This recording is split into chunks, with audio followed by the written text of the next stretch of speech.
So hi, I'm Francesca. I'm the Head of Research and Evaluation at Crisis, and me and the team at Heriot-Watt University have just finished a very large piece of research looking at the levels of homelessness in England today and in the future.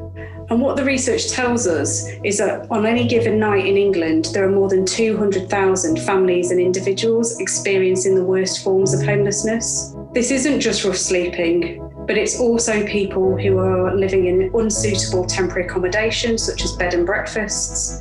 It's also people who are forced to sofa surf and people who are forced to live in buildings such as sheds and garages because they have no home of their own. Year on year, we've seen homelessness go up in England, but in 2020, we've seen a slight decrease, and this is because of the unprecedented efforts made by the government to move people who are rough sleeping or at risk of rough sleeping into emergency accommodations such as hotels.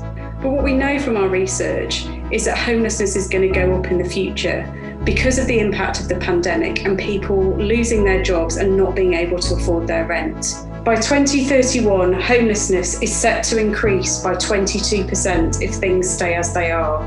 We know it doesn't need to be like this. The package of measures, including investment in housing benefit, building more social homes and placing more emphasis on preventing homelessness in the first place, could mean that by 2031, over 60,000 families and individuals could be prevented from experiencing the worst forms of homelessness compared to projected levels. We know homelessness is not inevitable.